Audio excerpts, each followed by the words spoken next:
down.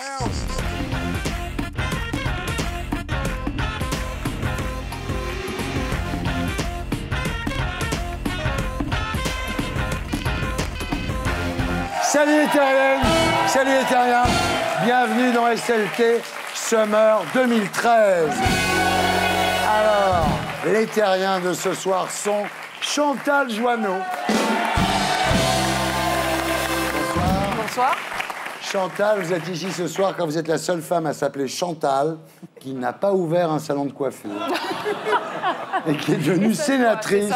Bravo, Sacha Bonny. Autre terrienne avec nous ce soir, Christine Kelly, bonsoir. Alors Christine, vous êtes membre du CSA, mais rassurez-nous, vous avez un vrai travail à côté, non? Oui, le CSA. D'accord. À côté, en plus. Autre terrien avec nous ce soir, Jean-Pierre Pernaut. Alors Jean-Pierre, vous êtes ici ce soir, vous avez une question à vous poser. Je dois changer mon téléphone portable. On m'a dit que vous connaissiez le dernier fabricant d'iPhone en bois. Oui. Qui se trouve dans la Drôme, c'est vrai? Oui, tout à fait, avec des fils à l'ancienne fabriqués, comme le faisait son grand-père. Formidable. Et Cyril Hanouna.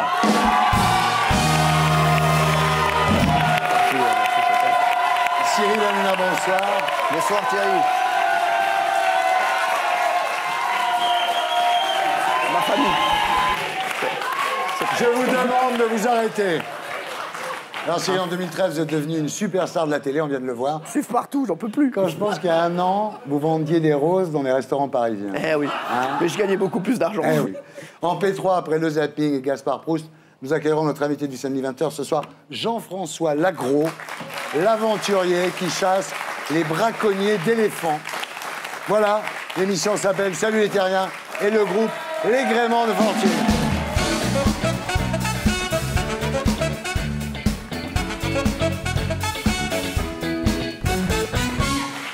Alors j'explique. Durant ces SLT d'été, nous allons retrouver pour de vrai, pas dans un best-of, des invités qu'on a beaucoup aimés pendant la saison. Ces invités seront soumis à des interviews infernales, mais auparavant, nous ferons avec eux un petit bilan de leur saison. Voilà. Alors on commence avec vous, Cyril Hanouna. Rebonsoir. C'est la famille. C'est bon. Alors Cyril, je vous demande de vous arrêter. Alors Cyril, suite à votre phénoménal succès sur D8, le grand journal a été obligé de se remettre en cause et Europe 1 vous a appelé pour sa tranche 10-12 heures. Vous avez réussi à dégager Denisot et Drucker en même pas un an. Respect les mecs. Non, Michel avait un livre à écrire et Michel... avait un journal à lancer. Bah voilà. Alors tout le monde cherche à expliquer le succès de votre émission. Touche pas à mon poste sur D8. Moi j'ai trouvé, c'est la comptabilité. Cyril a fait des études pour devenir expert comptable. Ensuite vous êtes entré à Comédie comme stagiaire au service comptabilité. Eh bien Laurent Baffy et Laurent Ruquier, eux aussi, ont fait comptabilité. La comptabilité, ça rend marrant. Alors on passe au bilan, on commence par le positif. Bah toujours. La télé, de 250 000 téléspectateurs en septembre à 1,3 million en juin. Pas étonnant que vous ayez été élu animateur de l'année. Un big up. Bien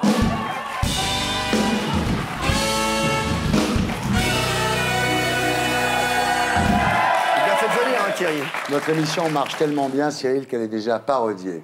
Ouais. Bonsoir mes petits amours, bonsoir. Ça va mes petits amours, ça va mes petits cœurs, ça va. Comment ça va? Ça va bien. Ça va. On va tout de suite accueillir notre premier invité, mes petits chéris. Alors attendez, pardon, non, je suis désolée si je vais foutre la merde, mais pourquoi on invite ce type-là? Pour moi, ce mec, il est raciste, c'est un fasciste ascendant nazi, il n'y a aucune raison. Quand on écoute ses propos, moi je suis... Et Laura, j'ai pas encore dit qui c'était l'invité. Ah oui, pardon. J'ai pas pardon. encore dit, hein, voilà. Donc mes petits chéris, aujourd'hui on reçoit Omar Sy. Ouais, alors pardon, alors désolé si je vais encore refoutre la merde, mais pourquoi on reçoit Omar Sy? Pour moi, ce mec-là, je suis désolée, il est démago. Alors ça y est, maintenant, il joue un handicapé dans un film, il se croit intouchable. Mais pardon, wake up, Et Laura, en fait, Omar Sy, il faisait pas l'handicapé dans le film. Hein. Ah ouais, et un noir qui vient de banlieue, vous appelez ça comment? Ah, moi j'appelle ça un pléonasme.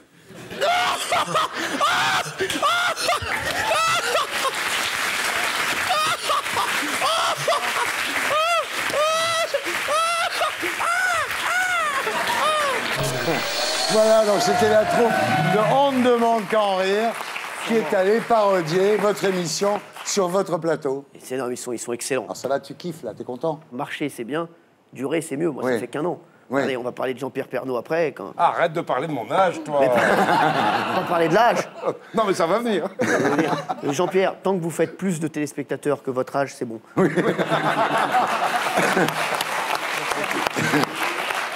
Alors, devant ce succès, D8 vous a confié l'animation de la Nouvelle Star et la production de la quotidienne avant Touche pas à mon poste. Donc c'est vraiment énorme, c'est un succès fou. En radio, vous prenez la place de Michel Drucker, donc de 10h 10h30 à 12h30. Voilà.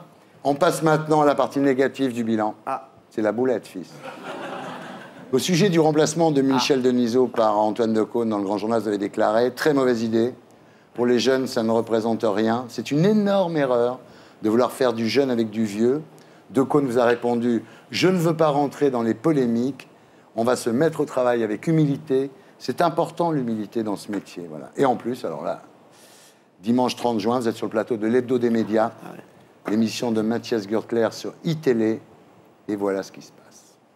Ah, Vous étiez pas brouillés, vous deux, là? On m'a dit que vous étiez brouillés. Tout le monde dit qu'on Ah est oui. brouillé à chaque fois. Bah non, on est assis côte à côte. Bon, ça va alors. Arthur, voit-on trop Cyril Hanouna à l'antenne de D8? Parfois, on voit 10 heures. Je trouve que c'est pas assez pour aller jusqu'à faire 14, 15, 16 heures. Battre record. Et ça, en plus, la question, c'est à savoir à quelle vitesse il veut se cramer. Pour terminer, Arthur, Cyril, Antoine Decaune au Grand Journal, c'est une bonne idée? Oui ou non, tous les deux?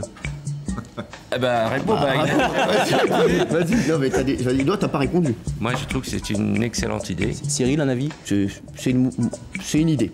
C'est une idée. Bon, allez, très bien. Tu devrais apprendre à fermer ta gueule. Parce que tout ça, ça va se retourner un jour contre toi. Quel âge as-tu? 38. Non, mais- Moi, j'ai 47. Écoute, les vieux. Non mais. Ferme-la un peu. Non, mais- Tu vas voir, ça va te. Bah, tu vas voir que du soleil. il est pas bien, il est pas bien je suis pas parce que bien je sais pas ce qu'il a, il est pas bien, il est énervé, il est pas bien, il s'emporte. Calme-toi. Qu'est-ce qui s'est... Voilà. c'est pas bien. C'est la boulette, quoi. Non, Arthur, non. Arthur, c'est pas la boulette. Non. Ne vous inquiétez pas, il a pris 2 cachets, après ça a été mieux. mais Decaune, c'est que, j'ai dit ça et je le redis, c'est que pour moi, j'ai toujours peur des choses qui reviennent à l'antenne. Si on arrête Touche pas à mon poste pendant 10 ans et qu'on revient, les gens vont se dire, ah, c'était beaucoup mieux avant. Vous allez voir les gens demain pour Antoine Decaune, ils vont dire, oh, j'espère qu'il va être avec José Garcia, qu'il va mettre des perruques et qu'il va faire des personnages. C'est pas ce qu'il va faire, j'ai peur que ce soit déceptif. C'est tout. Maintenant, c'est un très bon maître de cérémonie, moi j'adore ce qu'il fait dans les Césars, et mine de rien, je pense en plus que ça va fonctionner. Alors, de toute façon, vous allez vous inviter dans vos shows respectifs, non? Avec Antoine. Oui. Pas avec Arthur. Non. Mais est-ce que vous croyez sérieusement qu'Arthur, quand il pète, il trouve son slip? C'est possible.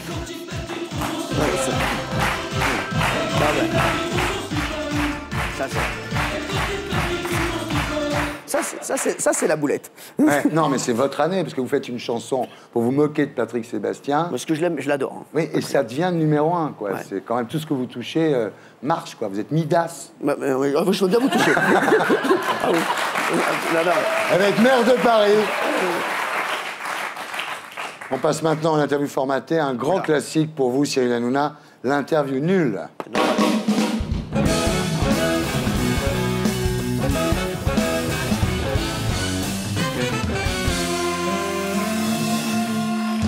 Cyril, vous préférez votre père ou votre mère?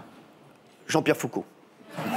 Ce qui fait père et mère. Oui. Vous partez dans un vaisseau spatial. Vous préférez partir avec Jean-Pierre Pernaut, Christine Kelly ou Chantal Joanneau? Je préfère partir avec Christine Kelly parce que c'est le CSA. Si vous partiez sur une île déserte, vous préféreriez partir avec une fille très laide ou un mec très beau? Un mec très laid. C'est mieux comme ça, au moins je... Un ami débarque chez vous à l'improviste. Ce qu'il vous gêne le plus, qu'il trouve sur la table de nuit, Mein Kampf ou un Godemiché? Mein Kampf, quand même. Un Ouais. Godemiché, il en trouvera un, c'est sûr. Oui. Bien, c'est sûr. Pendant 10 ans, pas de bouffe ou pas de sexe, vous choisissez quoi? Je suis tunisien, pas de sexe. Ah, bah oui. Si vous deviez confier votre enfant à une des 3 personnes présentes sur le plateau, ça serait qui? Jean-Pierre Pernaut. Pourquoi? Il m'inspire confiance. Ah oui. Mais vraiment. Mais c'est vrai, excusez-moi. Non, mais j'aime beaucoup. Non mais il est les autres. sincère, hein. Mais Jean-Pierre, je me dis, voilà, en plus, il va lui faire le tour de France. Ah oui, ça c'est sûr. Il connaîtra toutes les racines. Les fabricants de partout, sabots en Isère. C'est ça. tu vois. Et je sais que mes enfants adorent les sabots. Vous avez commis un crime, à qui demanderiez-vous de cacher le corps? Jean-Pierre Pernaut, encore. Je connais des bons petits coins. Faut cacher les corps. Nous sommes dans un chalet, l'hiver, sous la neige. On meurt de faim. Et pour survivre, vous êtes obligé de me manger. Ah oui, Par quelle partie du corps commencez-vous? votre zizi. Vous avez fait une indigestion, faites gaffe. Vous trouvez votre fiancé au lit Oui. avec quelqu'un. Faites quoi? Vous restez, vous la giflez ou vous boudez? Je reste et je regarde un Colombo. Tranquille. Christine Kelly, rebonsoir. Alors Christine, c'est la deuxième fois que vous venez cette année. J'ai eu aussi Mémona Interman et Françoise Laborde. 3 membres du CSA en 6 mois. Je ne voudrais pas faire de la parano. Vous me surveillez ou quoi? On Ouais, va faut surveiller le dire. de plus près. De plus Ah, mais près. attendez, il faut me le dire. Hein. Alors j'explique à nos amis téléspectateurs ce qu'est le CSA. C'est cet organisme qui fait que tout le monde est flouté et les gros mots remplacés par des bibles dans les reportages télé. C'est ça en gros. Oui, c'est un peu ça, parce qu'en plus, on a des règles, mais le téléspectateur nous demande encore plus de règles. Ah ouais? Ah ouais. Vous savez quand même qu'à cause du CSA, on va se retrouver avec des émissions où on boira de l'eau, on parlera recettes de cuisine et météo. Ça existe déjà, remarquez chez Drucker. Alors, le CSA va se voir confier les prérogatives d'Adopi, la lutte contre le piratage sur Internet. Et donc, on va avoir la brigade de lutte contre le piratage. Ils sont formidables. Le vieux monsieur, au fond, il sait ce que c'est Internet? Mieux que nous tous, je crois. Alors, on passe au bilan. Côté CSA, c'est très positif pour vous, mais pas pour nous. Parce qu'en fait, vous vous demandez la gratuité des retransmissions sportives. Vous savez que pour Canal, c'est assassin, Christine. Non, je ne demande Vous voulez pas qu'on la meure, là? gratuité. Non, non, Vous non, voulez je ne tout de demande suite, pas. on arrête, on ferme la chaîne? Mais non, mon amour, pas du tout. Ah bon? Je demande pas. Elle est...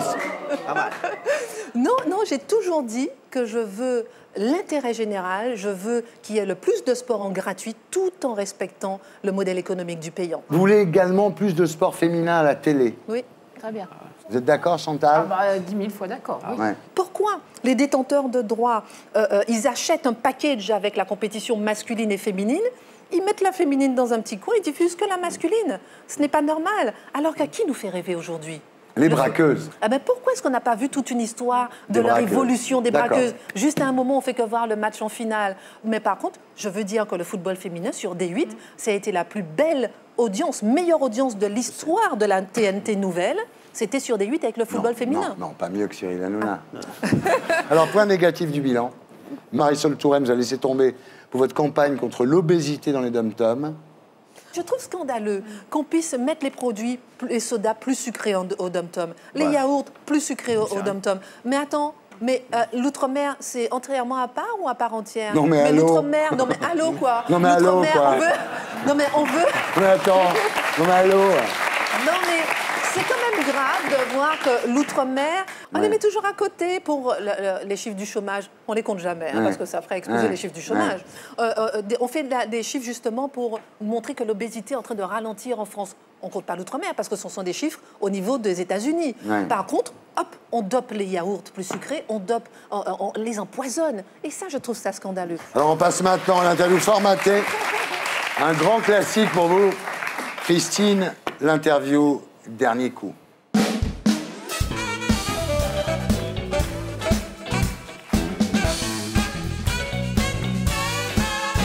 Alors, dernier coup de cœur. Cyril Hanouna, touche pas à mon poste. Ça, c'est ton année.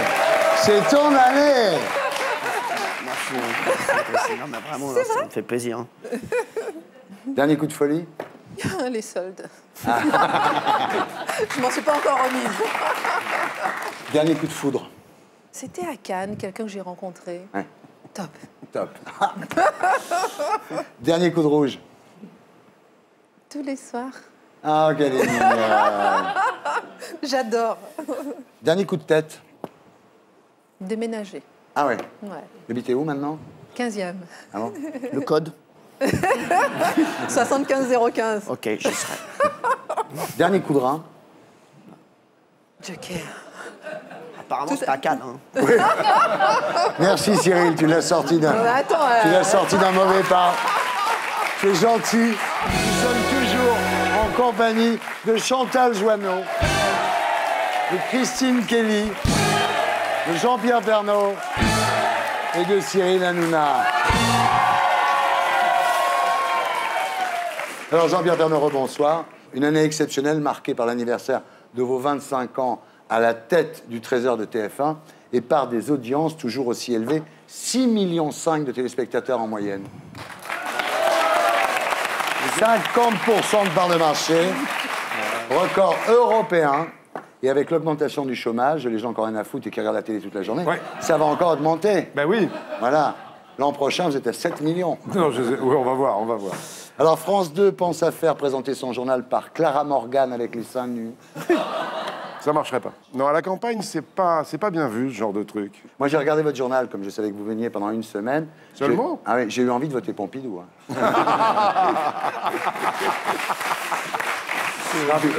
L'idée de commencer le journal par la météo, sinon vous avez piqué à votre coiffeur, ça, non? Non, la première chose que font les gens quand ils se réveillent le matin, c'est d'ouvrir la fenêtre et de regarder le temps qu'il fait. Sauf quand il y a un événement grave. Et quand il y a un événement grave, les gens qui sont habitués aux 13h savent qu'on ne commence jamais par la météo. Mais quand on commence par la météo, c'est qu'il n'y a rien de grave. Je me souviens, le lendemain du 11 septembre, vous avez commencé par un sujet. Les Arabes de chez nous savent-ils piloter des avions? Non. Non. Alors, toujours dans la partie positive de votre bilan, votre pièce, Piège à Matignon, qui tourne à partir de la fin septembre à nouveau, c'est ça? On a fait une tournée cette année. Enfin, je dis on, je ne suis pas sur scène. Hein. Si, parce que vous accompagnez... J'accompagne souvent les comédiens, dont ma femme, qui est sur scène, et qui sera dans une deuxième tournée avec Philippe Risoli à partir du 25 septembre à Nantes. Et ça cartonne, et les gens s'amusent, et c'est l'essentiel, hein, vaudeville. Et moi, ça m'amuse beaucoup. Alors, cette pièce est une charge violente contre Internet. Non, c'est un constat. Aujourd'hui, Internet est un moyen de communication énorme, sur lequel CSA n'a aucune prise d'ailleurs, qui peut raconter n'importe quoi et où des sites plus ou moins tordus balancent des rumeurs. Et les sites sérieux disent ça buzz sur Internet, donc ça devient une info. Puis après, quand ça arrive jusqu'à un procès, c'est arrivé par exemple pour l'affaire Hortefeux, ça a abouti à un non-lieu. Vous vous souvenez de l'affaire Hortefeux avec la petite phrase concernant qu'il était accusé de racisme, etc. C'était une phrase sortie de son contexte sur Internet. Tous les médias ont rebondi, sauf moi, et j'en suis fier de ne pas avoir marché avec la meute, parce qu'il y a eu un non-lieu il y a quelques jours et personne n'en a parlé. On va passer maintenant à l'interview formatée. Pour vous, c'est du sur-mesure. Ah bon, d'accord. C'est l'interview suicide professionnel. D'accord.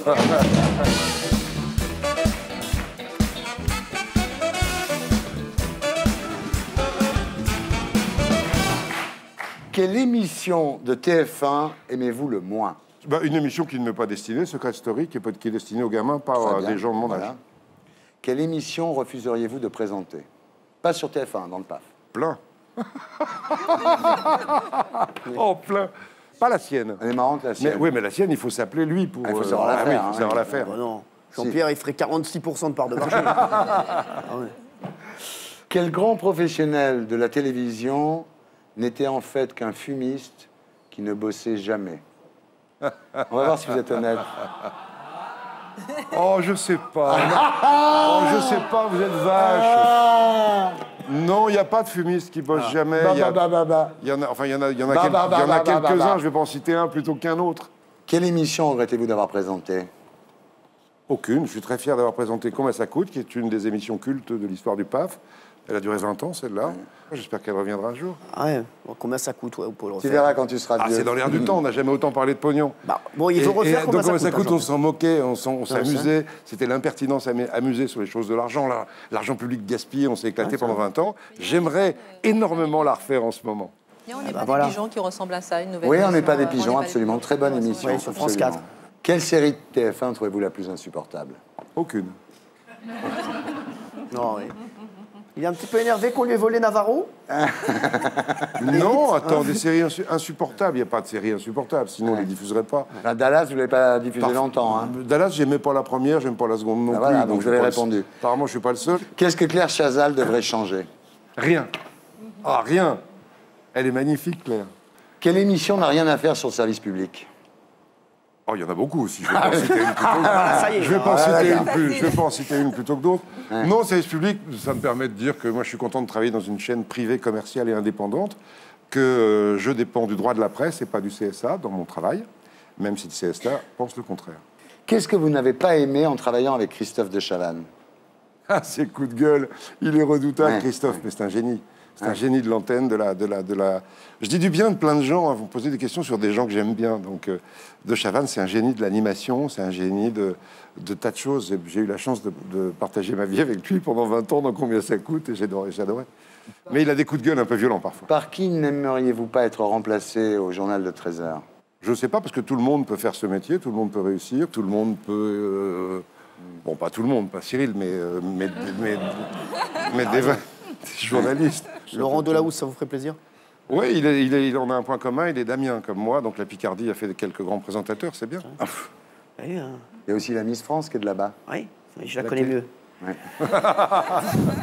Quelle est la critique que vous ne supportez pas? Quand on dit que vous êtes populiste, par exemple. Populiste, ça veut rien dire.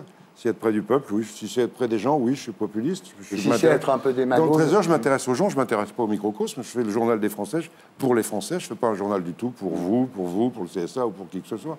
Je suis indépendant. Je suis on pas est français, tranquille. monsieur Pernaut? Mais si. Attention. Non, mais tous les gens qui regardent. C'est bon. Je dis tous les gens qui regardent. Avec qui ne retravaillerez-vous plus jamais? Avec Léon Zitrone. Bon, allez, j'arrête.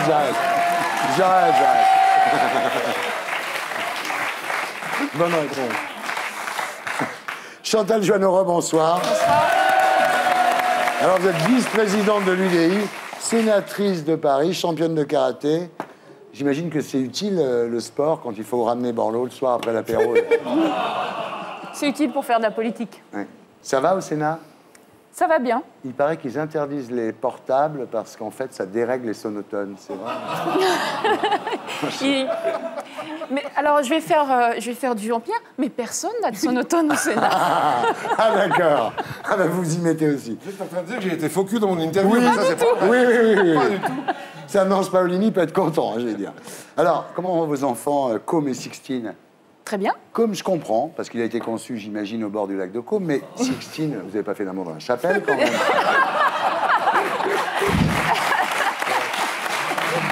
Mais attends, il y a un problème. Com et Sixtine sont jumeaux. Et la chapelle Sixtine, c'est pas près du lac de Caume. Ouais. Yes. Alors, le bilan, est très positif, hein, parce que vous êtes passé de l'UMP à l'UDI, vous avez été fidèle à vos convictions. Quand l'UMP s'est droitisé, c'est la ligne Buisson, vous êtes parti, ce qui vous honore tout à fait. Et depuis, c'est la fête à l'UDI. Hein. Borloo, il arrose ça tous les soirs, non? Bon, on arrête les vannes avec Borloo. Oui, voilà. Il est juste très mal peigné, c'est tout. En gros, la différence entre l'UMP et l'UDI, c'est qu'à l'UDI, en fait, on est de droite, mais on aime bien les Arabes, les PD, les dauphins. Quoi. Ah non, mais c'est vrai. On mange du couscous et du saucisson. Et voilà. Mais voilà. Mais si Fillon avait mieux triché que Copé, vous seriez resté à l'UMP? Ah non. On ne parle plus d'écologie à l'UMP, on ne parle plus d'Europe. Mais il n'y a plus personne qui en parle d'ailleurs, non? Ah si, à l'UDI. Ouais. Si. On n'entend pas beaucoup. Ils sont trois. Il y a Borloo, vous et Ramayad. C'est pas un parti, c'est un plan à trois. Hein. Vous parlez d'expérience? Oui. Il y a combien d'adhérents à l'UDI? Il y en a 55 000. Ouais. Et c'est pas Borloo qui voit double, là, c'est vrai. Non, c'est 55 000. Vous croyez qu'il sera président un jour, Jean-Louis Borloo? Parce que pour le moment, il est à 14,5 degrés dans les sondages. Hein. Non, c'est non, petit. restons avec Borloo. Thierry, petit. vous n'êtes pas digne de ça, franchement. Tout à fait. Oui. Alors, évidemment, très positif aussi dans votre bilan, votre soutien au mariage homo. Oui. T'es pour le mariage homo, toi? Oui. Moi, je suis pour le mariage homo, moi. Entre prêtres, déjà, au moins. Non, mais qu'on arrête d'embêter ces gens. Je trouve ça ridicule, ce débat. C'est vraiment... Pernod, pas très pour le mariage homo. Hein. Il n'y a aucune opinion. Bah. Je suis journaliste, je ne suis pas là en tant que Non. Vous êtes journaliste, Vous êtes journaliste, mais le jour où les gens du RER sont pas condamnés et Nicolas Bus est condamné, vous dites qu'il y a 2 poids et 2 mesures. Je l'ai vu. Ben, il n'y a pas 2 poids, 2 mesures? Si. C'est un constat, donc c'est pas une opinion. D'accord. C'est un constat de droite. Pourquoi? Parce que quand on est de gauche, on est malhonnête? Non, je ne suis pas d'accord non plus. Bien, alors on passe maintenant, je suis désolé, à la partie négative du bilan. Oh ben non, c'était bien. Vous voyez bien ce que je veux dire, la partie négative, c'est Non, je vois pas. la mairie de Paris. Mais j'y vais pas. Vous n'y allez pas, c'est sûr? Ben oui, parce que j'ai d'autres projets et puis parce qu'il y a le cumul des mandats qui s'applique. Honnêtement, j'ai déjà du mal à faire mon mandat de sénatrice et mon mandat de conseillère régionale, donc non, ça me va très bien. Alors on passe à l'interview formatée. Non.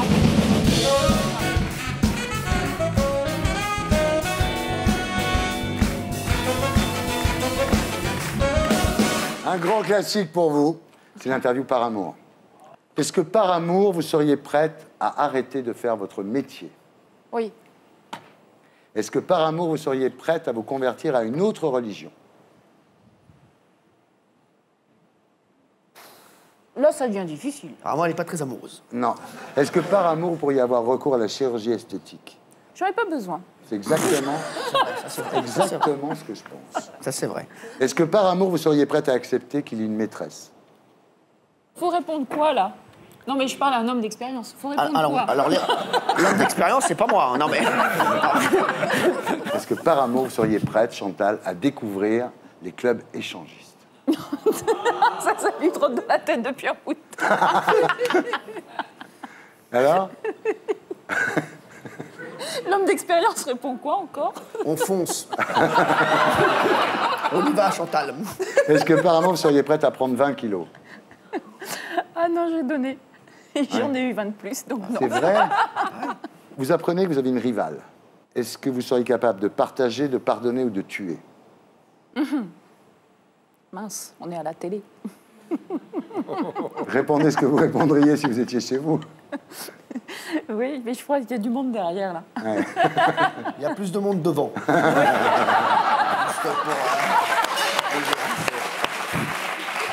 Bonne réponse. Très bonne. J'accepte ta réponse, il vous a sauvé. Heureusement qu'il est là. quand Appelle même, un ça me ami, sauve. appelle un ami. Oui, hein. ça fait 3 fois déjà. Ouais, mais bon, l'ami, il aimerait bien. L'amitié, il en a assez. Bon, ben c'est parfait, bravo, vous avez bien énervé. On passe maintenant au dossier de la semaine avec l'invité de Blacko. Et c'est le prêtre, écrivain, journaliste Daniel Duigou que nous recevrons sur ce plateau après le magnéto. Voilà des années que la plupart d'entre nous ne croient plus vraiment en Dieu. Mais depuis peu, les Français ne croient plus en rien. Selon les sondages, les Français sont le peuple le plus pessimiste au monde. Alors, qu'est-ce qui pourrait nous redonner foi en l'avenir? Officiellement, pour que les Français retrouvent le moral, il suffirait que le chiffre du chômage baisse et que le chiffre de la croissance augmente. Aujourd'hui, la France est gouvernée par les chiffres. Moins 50, vous êtes sûr? Oui, enfin 49. Ah, je préfère. Au ministère de l'Intérieur, on surveille le chiffre de la délinquance. Au transport, celui des accidents de la route. Tandis qu'aux affaires sociales, c'est le chiffre de la pauvreté. Aujourd'hui, on s'en fout de savoir comment ou pourquoi. La seule question qu'on se pose, c'est combien? Le tirage d'un livre, le taux d'audience d'une émission, les performances d'un lycée, la rentabilité d'un hôpital, le rendement d'une entreprise, jusqu'au nombre d'amis qu'on peut compter sur Facebook, tout est devenu question de combien. Pourquoi tant de chiffres? Sans doute parce qu'ils tirent leur prestige de la science, qui a mis l'homme à la place de Dieu. Notre connaissance s'étend de l'infiniment petit à l'infiniment grand. Notre puissance sans limite nous permettrait de faire exploser la planète en appuyant sur un bouton. Et pour expliquer la vie, même plus besoin de croire en Dieu, puisque la génétique va bientôt créer l'homme nouveau. La science a un langage, celui des chiffres, des formules, des équations et des calculs. Résultat, dans le monde moderne, tout ce qu'on ne peut pas exprimer en chiffres est considéré comme sans importance. Le problème, c'est que l'amour, l'amitié, la justice, la loyauté et le courage ne sont pas des valeurs quantifiables. Ce ne sont que des mots. Et de nos jours, les mots n'ont plus aucune importance. Dommage. Liberté, égalité, fraternité, voilà des mots qui donnaient envie de vivre, de se battre et d'avancer. Malheureusement, notre nouvelle devise, ce serait plutôt taux de chômage, taux de croissance et taux d'endettement par rapport au PIB. Tu parles d'un idéal. Voilà, c'était l'édito de Blacko, mise en image de Julien Grappe. Daniel Duigou, bonsoir. Vous êtes journaliste, vous êtes prêtre, vous êtes écrivain. Bienvenue parmi nous. Alors, les Français sont le peuple le plus pessimiste du monde, plus pessimiste que les Irakiens et les Afghans. Les Français sont les plus grands consommateurs de tranquillisants et d'anxiolytiques, et un iPhone 6 n'y changera rien. Pouvons-nous échapper à la consommation, à la course folle de l'avoir? Pouvons-nous croire à un avenir meilleur qui ne passe pas par la croissance? Il y a une erreur majeure. On dit les Français ne parlent qu'en termes de pognon. Pas les Français. Les politiques qui nous dirigent ou qui nous dirigeaient. Forcément, par nécessité, ils parlent d'argent, ils disent combien. Mais les Français, ils ne pensent pas aux chiffres. Ils ne pensent pas au taux de rentabilité de l'hôpital, ils s'en foutent, ils veulent être bien soignés. Les Français, ils s'en foutent du taux de croissance, ils veulent pouvoir s'acheter à manger correctement, avoir du boulot pour nourrir les enfants. C'est ça, c'est pas des chiffres, ça, c'est la vie. Sans doute. L'amour, il n'y a rien de plus important pour les Français, peut-être pas au gouvernement, mais c'est pas leur boulot non plus. La liberté, l'égalité, la fraternité, la vie, etc. Je pense qu'il y a une erreur dans ce sujet. Il est trop pessimiste, c'est les gens qui nous gouvernent qui sont comme ça. Non, mais vous ne pouvez pas nier quand même que dans la société, il y a un idéal de société de consommation aujourd'hui qui pose question. Est-ce que c'est une parenthèse historique, parce que les précédentes sociétés n'étaient pas autant basées sur l'avoir, ou est-ce que c'est une évolution inéluctable? Mais ce qui est vrai, c'est que le politique, aujourd'hui, il ne crée plus d'avenir. Enfin, il ne crée plus d'imaginaire, il ne crée plus de... Ça, c'est vrai. Est-ce que c'est aux politiques de créer l'imaginaire aussi? Je pense que c'est pas forcément aux politiques de créer l'imaginaire, que chacun doit aussi prendre son destin en main. Et moi, en parlant de la société de consommation, moi, je pense que c'est une bulle qui va exploser tôt ou tard. Et je pense que dans la société, on va se tourner vers d'autres valeurs. Lorsqu'on va maintenant créer aussi des bâtiments, des logements, etc., on va s'organiser pour pouvoir reloger les gens au niveau social. On ira plus vers le social business que vers le business tout court. Et moi, j'en suis persuadée, c'est inéluctable. Est-ce que notre bonheur passe par plus de croissance? Est-ce que si on avait un point de croissance en plus, tout le monde serait heureux? Moi, je trouve que la religion, la première religion, c'est l'homme. Et c'est faire en sorte que l'homme d'aujourd'hui ait un avenir. Or, effectivement, avec tout ce que l'on vient de dire, on peut se poser la question. C'est quand même un monde qui fait peur. Et il faut absolument, selon moi, que l'homme retrouve cette liberté d'inventer son devenir, de puiser en lui-même une intelligence pour ne pas être formaté comme on peut l'être aujourd'hui et trouver son propre chemin. Ça, c'est un défi qui est immense. Et puis d'ailleurs, la télévision a un rôle à jouer, non pas pour uniformiser la pensée des téléspectateurs, mais pour poser les bonnes questions. Effectivement, l'économie aujourd'hui écrase l'individu d'une certaine façon, parce qu'on est lancé dans une certaine compétitivité qui fait qu'on ne peut plus penser, on n'a même plus le temps de penser. Donc voilà, pour moi, la religion, la vraie religion, entre guillemets, qu'on soit ceci ou cela, c'est l'avenir de l'homme. Alors il y a deux solutions, évidemment, quand on veut sortir de ce matérialisme ambiant. Il y a la solution religieuse, ressusciter Dieu, mais choisir une religion, n'est-ce pas quitter une aliénation pour une autre? Et puis, on pourrait imaginer aussi une spiritualité laïque, non religieuse, qui soit moins aliénante que la religion. L'important, c'est de voir qu'est-ce qui va me permettre de devenir moi-même. Ouais. Alors, si telle religion, pour parler de religion, peut me le permettre, ou si telle autre religion peut le permettre, eh bien, très bien. Oui. Et l'essentiel, c'est de trouver son bonheur là où on a envie de vivre son propre désir. Et je crois qu'on est au début de toute une interrogation. Ce n'est pas les 20 siècles derrière nous qui vont nous apporter les réponses à un monde qui est complètement nouveau aujourd'hui. Alors, Chantal, pourquoi les politiques ont abandonné le champ du spirituel? Il y a deux raisons à cela. Alors, le champ du spirituel, au sens religieux du terme, c'est quand même... il faut se souvenir du combat pour la laïcité, qui a été particulièrement violent. Il y a aussi le fait que le terme de bonheur a été très dévoyé. C'est-à-dire que quand vous parlez de bonheur, moi, on me qualifie souvent de bisounours. Bon, c'est pour pas dire niaiseux, mais ça sous-entend quand même très, très niaiseux. Et puis, c'est vrai qu'on est un pays d'ingénieurs. Il ne faut pas oublier qu'on est un pays qui a été bâti par des ingénieurs, donc par des chiffres, par des réalités matérielles, et dans lequel le politique s'interdit de parler de spirituel. Mais aujourd'hui, il y a quand même un vrai message à porter. C'est que l'engagement, ça rend heureux. Moi, j'ai un engagement pour l'écologie, vous avez un engagement pour les familles monoparentales. Honnêtement, c'est comme ça qu'on se réalise. Cyril, vous, par exemple, qui êtes jeune, qui réussissez bien, est-ce que vous avez des aspirations spirituelles? Est-ce qu'en dehors de votre travail, vous... C'est vrai que moi, je me pose beaucoup de questions. Voilà, c'est vrai que moi, ça n'a pas marché longtemps pour moi. Et là, maintenant que ça marche, je me dis, mais voilà, qu'est-ce que je vais faire? Là, c'est vrai que bon, là, j'ai deux petits-enfants, donc moi, c'est vrai que ça me prend... Voilà, c'est un petit peu mon but avec ma femme, tout ça, c'est mon bonheur. Mais c'est aussi, moi, je suis assez croyant. Voilà, donc vous avez choisi la religion. Ça ne vous dérange pas que la religion soit aussi aliénante, des fois, avec tous les interdits, les règles à observer? Vous ne rêvez pas d'une spiritualité plus plus laïque, en tous les cas, déconnecté de tous ces interdits? Ah si, on en parle souvent d'ailleurs avec ma femme. Ma femme, elle me dit, je sais pas pourquoi tu fais tout ça. Elle est pas du tout comme moi. Ouais. Et c'est vrai, elle me dit, voilà, nous, elle est plutôt anti-religion. Donc c'est vrai que, voilà, mais bon, moi, je sais pas, j'ai toujours l'impression d'être observé. Mais c'est bien, c'est rassurant de d'essayer savoir. de faire quelque chose de bien, parce que je me dis, j'ai toujours quelqu'un qui me regarde, voilà, donc c'est vrai. Jean-Pierre? Vous faisiez la distinction entre la société de consommation et la spiritualité du siècle qui vient. Qu'est-ce qui se passe dans les peuplades qui ne sont pas touchés par cette société de consommation aujourd'hui?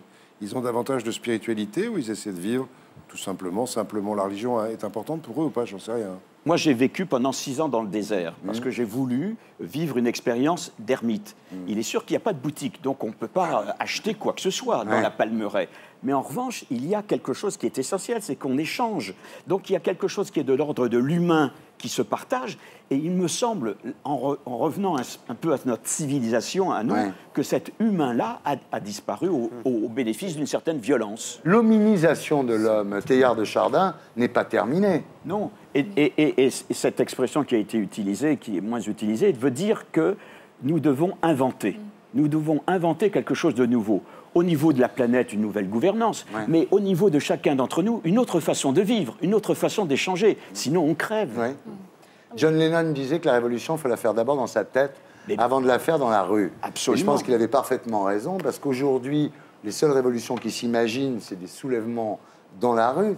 Mais les gens devraient se dire d'abord, moi, qui je suis? Est-ce que je vais perdre ma vie à la gagner? C'est ça qu'il faut dire aux gens. Et le changement passe par nous, et pour cela, il faut avoir suffisamment de confiance en nous, ce qui n'est pas évident. Et je pense que cette confiance, cette première confiance, elle est quelque chose de l'ordre de Dieu, c'est-à-dire quelque chose qui veut notre bonheur. On peut parler de spiritualité, etc., mais moi je pense à ces milliards d'humains dans 30 ans ou 40 ans, il faudra bien qu'ils bouffent. Il faudra bien qu'ils travaillent, il faudra bien qu'ils... L'équilibre doit être là, c'est-à-dire comment vivre dans cette société de consommation en ayant une spiritualité, en ayant un objectif dans la vie. Alors, Daniel, j'ai l'impression que depuis la fin des grandes idéologies qui ont bouleversé le XXe siècle, l'extrême droite avec le nazisme, le communisme, depuis la fin de ces idéologies, on est dans une société libérale qui finalement n'est juste là, on a l'impression que les gens ils sont là pour consommer. On a perdu l'idéologie, c'est tant mieux, mais on a aussi perdu l'idéal. L'idée, c'est j'existe si je consomme. Eh bien, on peut peut-être exister autrement qu'en seulement consommant. Voilà, c'était notre petit message de l'été. Daniel, merci d'avoir été avec nous. Chantal, merci d'avoir été avec nous. Nous sommes toujours en compagnie de Christine Kelly, de Jean-Pierre Bernot et de Cyril Hanouna. Et nous accueillons notre invité du samedi 20h ce soir, Jean-François Lagros. Bonsoir. Alors Jean-François Lagros, à 25 ans, vous êtes mis à explorer les jungles du monde entier à la recherche des espèces animales les plus menacées. Et puis, après avoir vu des braconniers massacrer un éléphant à la machette pour alimenter le marché mondial de l'ivoire, vous avez décidé de passer à l'action. Aujourd'hui, vous êtes devenu chasseur de braconniers d'éléphants. Vous nous raconterez votre histoire à 20h. Et maintenant, le meilleur de Gaspard Proust. Baccalauréat. La discipline reine reste la philo, avec ce truc. Le travail permet-il de prendre conscience de soi? Ah non. Il n'y a qu'à voir Zaya. Enfin, elle a déclaré que son métier, c'était courtisane et non pas prostituée. Enfin, je veux dire, c'était Zaya, je suis courtisane. Elle a lu la définition. Enfin, moi, je l'ai lu. Je l'ai lu. Alors, la différence entre une prostituée et une courtisane, selon Wikipédia, c'est qu'elles sont plus lettrées et elles vivaient avec des écrivains, des artistes, des aristocrates. Ah oui. C'est vrai que quand tu vois sa clientèle, Azaya, c'est pile dans la définition.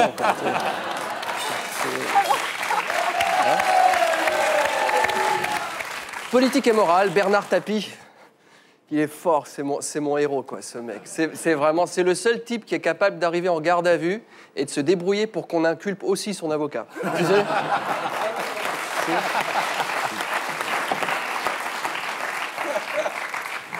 lui, il se balade toujours avec un avocat de secours. On ne sait jamais si...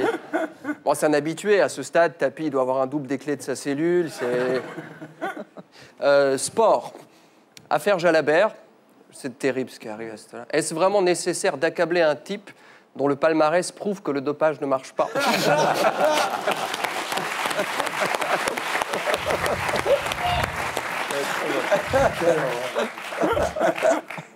Non, mais il a gagné 4 étapes du Tour dans sa vie, quoi. Tiens, on a dû lui injecter un placebo, c'est pas possible.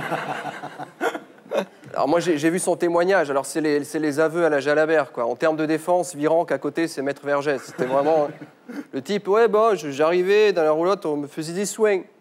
Tu sais, le type, il rentre dans la caravane, il montre un genou écorché, on va dire non, on va pas prendre de risque, on va faire 2 piqûres, une transfusion, comme ça sera bien désinfecté, tu sais. T'inquiète pas. D'ailleurs, cette année, on nous promet pas de dopage. Pas de dopage. De toute façon, il n'y a pas besoin. Qu'est-ce que le Tour de France? C'est quoi? 3400 km, 21 étapes, 2 jours de repos, 6 étapes de montagne, une moyenne de 40 km/h. En général, tu prends 2 gouttes d'huile essentielle le matin, c'est bon. Hein.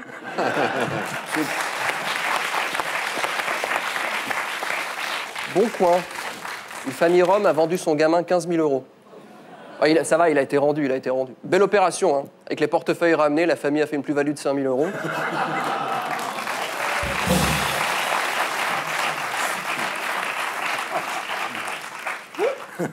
Mariage gay, un maire refuse de marier des gays. Je vois pas pourquoi on le critique. C'est quand même vachement gentil de sa part de pas vouloir gâcher la fête. Le maire, il va leur dire quoi? Bon, ben, Robert, est-ce que vous voulez vraiment prendre pour époux Sylvian, c'est ça. Excusez-moi, je peux vous appeler Sylvie parce que sinon on va pas.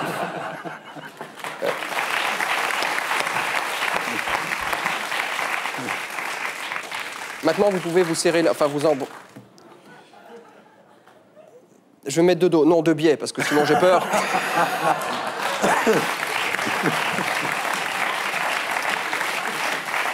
Enfin, je trouve que c'est vraiment un acte citoyen de ne pas célébrer le mariage quand on n'en a pas les moyens. Ouais. Politique toujours. Alors Hollande a réagi avec autorité. Hein, il a viré Delphine Batho. Moi, Batho, je l'aimais bien. Elle m'a vachement sensibilisé au... C'est parce qu'en fait, chez moi, il y a une poubelle verte et une poubelle noire. Ouais. Bon, il y en a une autre avec un trou où ça fait schling. Enfin, j'ai jamais compris à quoi ça servait. Et jusque-là, je pensais qu'on pouvait mettre que des trucs verts dans la poubelle verte. Ouais. Mais en fait, non. Parce que Delphine Batho, elle m'a sensibilisé, quoi. Alors, elle a été remplacée par Philippe Martin. Oui. Ah ouais, c'est un type très... C'est qui, en fait?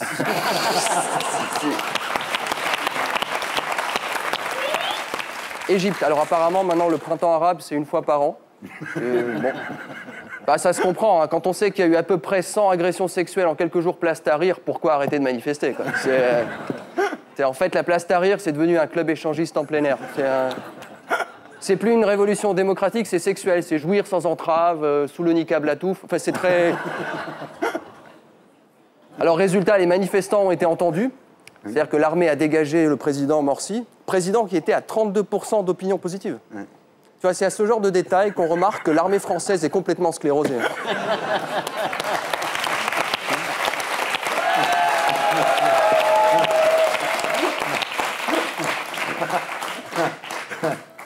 Front National. Marine a perdu son immunité parce qu'elle a parlé d'occupation pour désigner des prières de rue.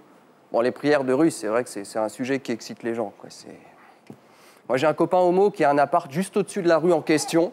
Il était ravi, quoi. À chaque fois qu'il y avait une prière de rue, il allait jamais à la terrasse sans son rouleau de sopalin, quoi. Il était là, comme ça. Je disais, non, mais... Ah ouais, non. Alors, pas belle la vie? Voilà, c'était le meilleur de Gaspard Proust. Et on passe maintenant à notre invité du samedi 20h.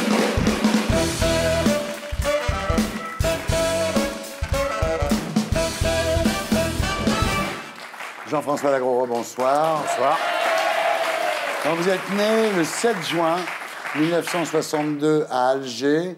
Vous êtes pied noir de justesse, puisque votre père, architecte, et votre mère, médecin, quittent l'Algérie 1 mois après votre naissance pour cause d'indépendance. Il s'installe à Hyères, dans le Var.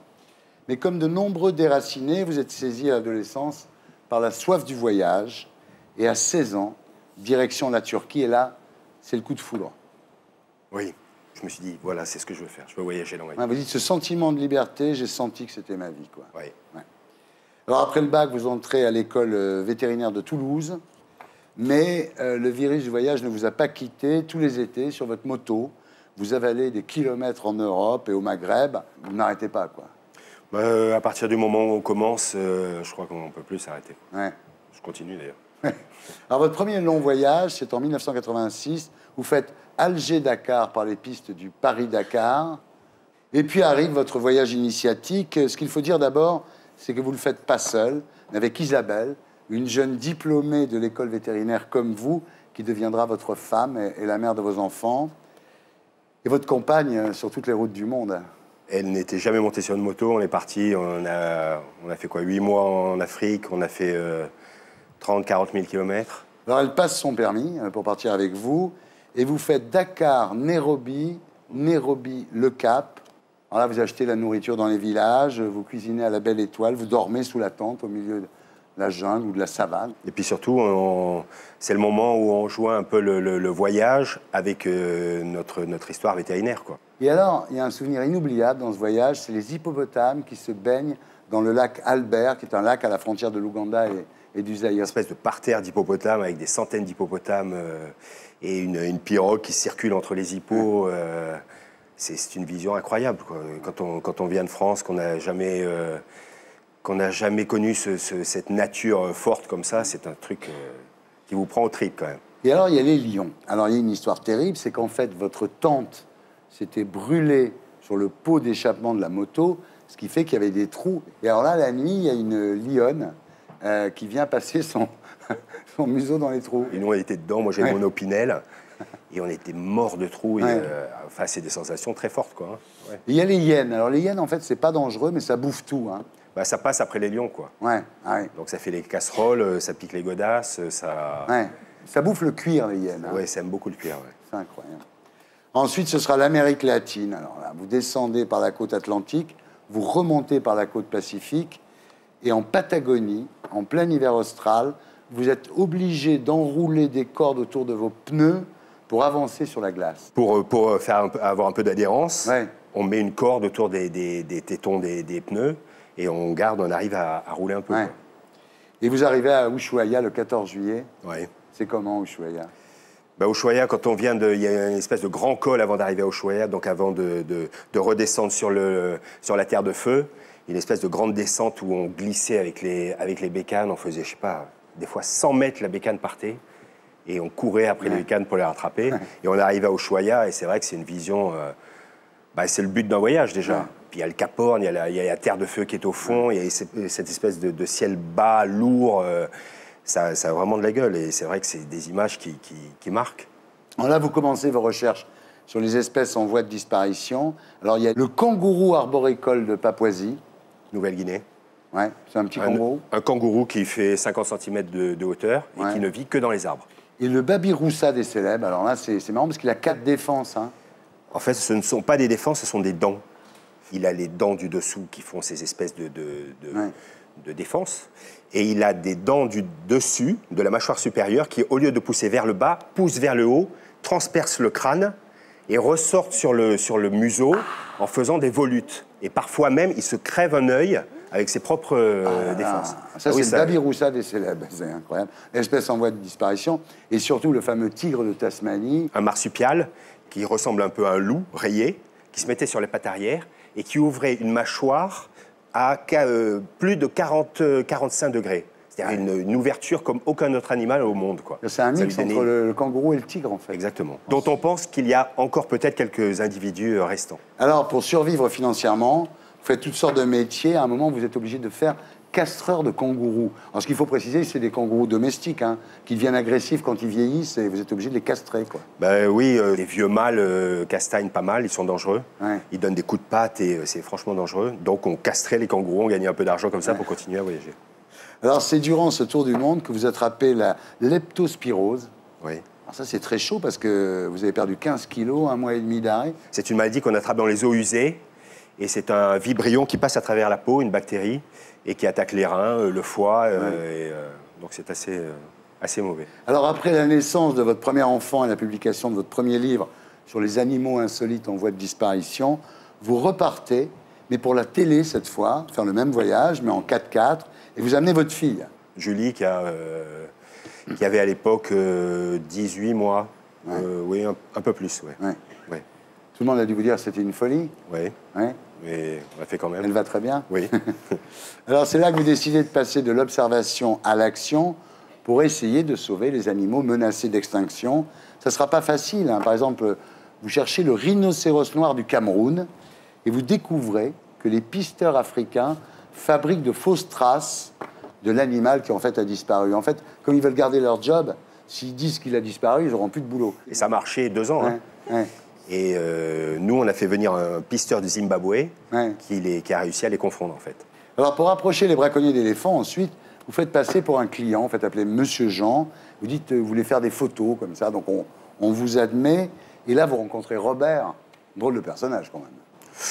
500 éléphants, ça fait beaucoup, quand même. Il avait tué 500 éléphants, effectivement, oui. Et alors là, vous découvrez, en fait, que les braconniers d'éléphants ne chassent qu'en attendant de trouver du boulot, en fait. C'est des pauvres gens qui font ça, quoi. Alors, il y a 2 types de gens, hein. Il y a les braco-professionnels, qui sont des types qui sont armés et qui dézinguent plusieurs éléphants par semaine.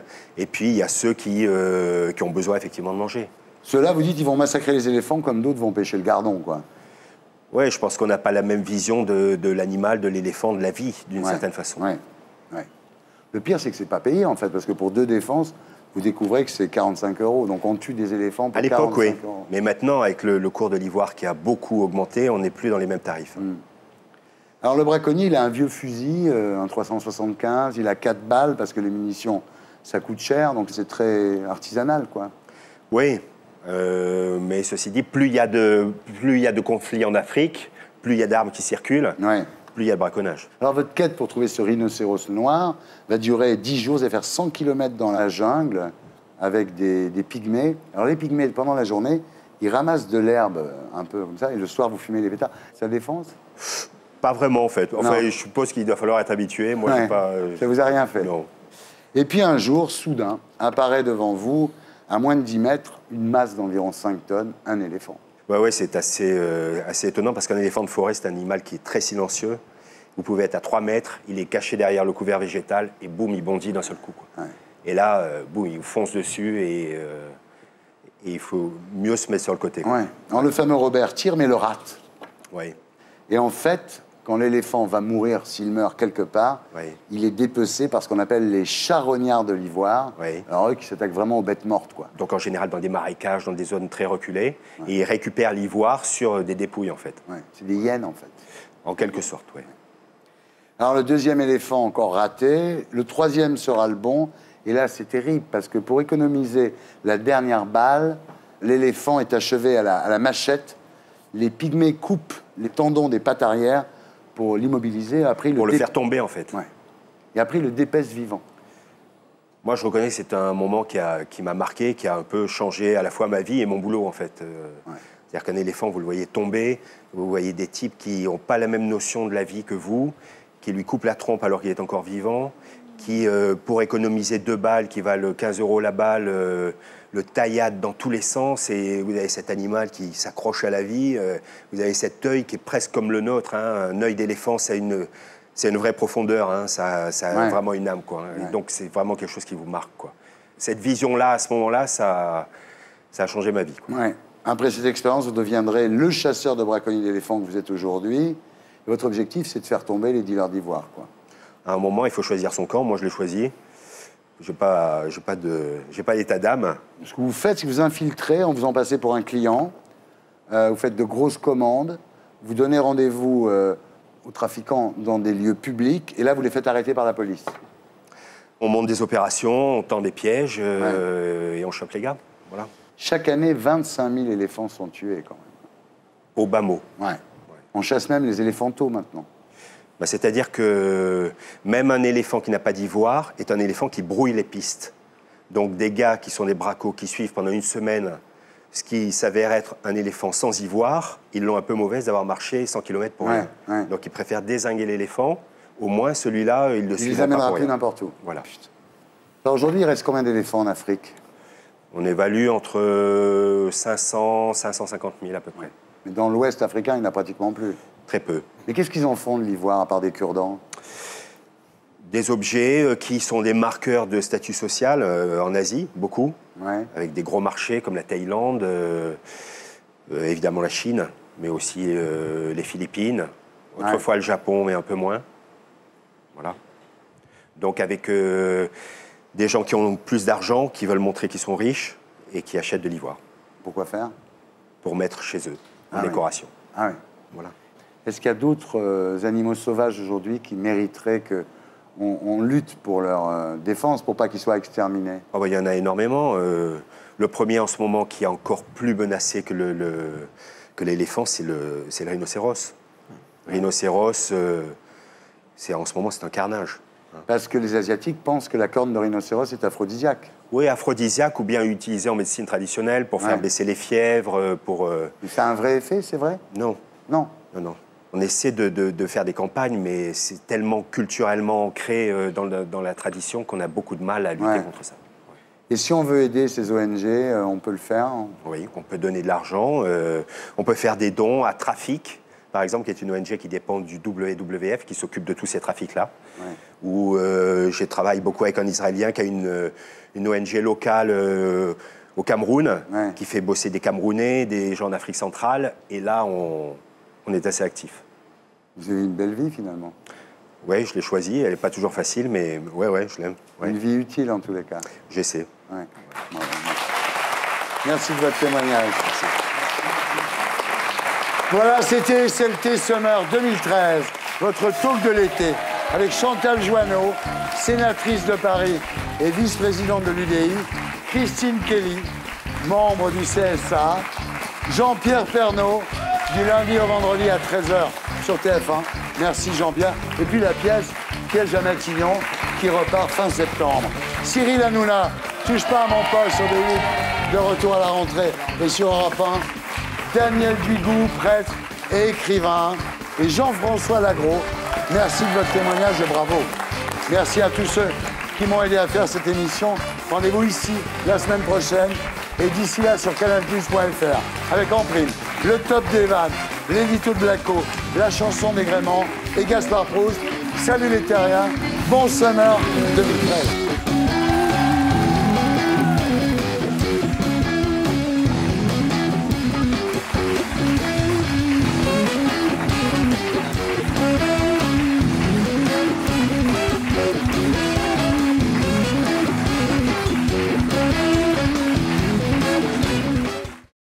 Et pour être sûr de ne rien rater de Inarditube, abonnez-vous et mettez un pouce bleu.